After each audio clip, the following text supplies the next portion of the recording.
Um antropólogo estava estudando os usos e costumes de uma tribo africana quando, ao final dos trabalhos, propôs uma brincadeira às crianças da região. Colocou um cesto cheio de doces embaixo de uma árvore e propôs uma corrida. E disse, olha, quem chegar primeiro leva o cesto. As crianças se alinharam prontas para correr e quando elas estavam prontas para correr, ele disse já.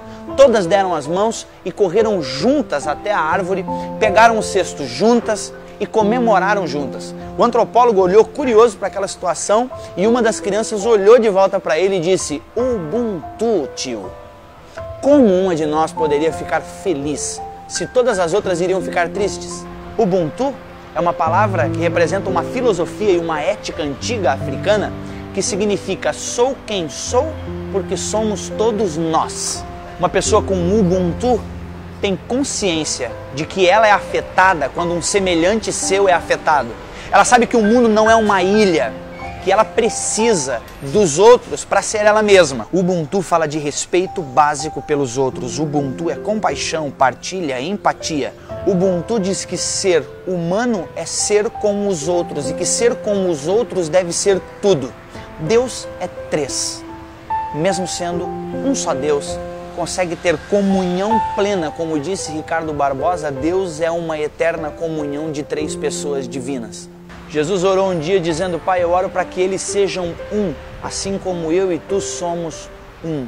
Esse conceito de unidade, de pluralidade única, de sermos indivíduos unitários, mas plurais ao mesmo tempo, é algo que me chama muito a atenção em Jesus. As pessoas olham muito para o fato de Jesus andar sobre as águas, multiplicar pães e peixes, assim como ele demonstrava poder e autoridade nesses atos, chama mais a atenção a compaixão. O fato de Jesus chorar a morte de um amigo como Lázaro, o fato de Jesus certamente lacrimejar ao ver mulheres sendo arrastadas pelas calçadas, prostitutas sendo arrastadas para serem apedrejadas, isso sim mostra compaixão, mostra esse espírito Ubuntu, esse espírito caridoso, misericordioso da parte de Jesus para com as pessoas. Eu acredito inclusive que Jesus se importa com as pessoas, Deus se importa justamente por um único motivo, para nos ensinar que nós, seres humanos, devemos nos importar uns com os outros.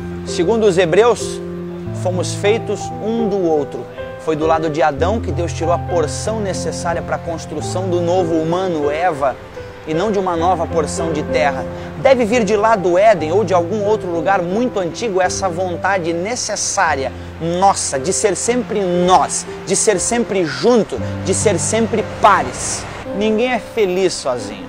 Ninguém brinca sozinho, ninguém joga bola sozinho, ninguém nasce sozinho, ninguém faz amor sozinho, ninguém é igreja sozinho, ninguém vai para o céu sozinho. A plena e mais completa realização humana reside, inclusive, num triângulo amoroso, eu, Deus e o outro. Assim como Deus é unidade plural, nós seremos mais humanos se formos um com nossos semelhantes. Em outras palavras, gente precisa de gente para ser gente. Na verdade, quanto mais dedicado a outras gentes, mais gente você se tornará. Minha oração é que você faça a partir de hoje mais ou alguma coisa por alguém, hoje, amanhã e sempre. Enxergue o outro, conecte-se com gente, faça alguma coisa por alguém, até porque ninguém é alguém sem um outro alguém. Somos seres únicos, mas fomos feitos para viver coletivamente. Deve ser por isso que na oração que Jesus nos ensina, ele diz que o Pai é nosso, ele diz que o pão é nosso. Quando pede livramento, ele diz, livra-nos, e diz que venha o teu reino a nós. Nós é realmente uma mensagem que precisa não estar só na nossa boca, mas precisa estar dentro do nosso coração. Você precisa, para ser gente, estar diretamente ligado com vínculos de amor, de amizade, de afeto com outra gente. Vire-se para o ser humano e pratique sua fé nele. Ubuntu para você.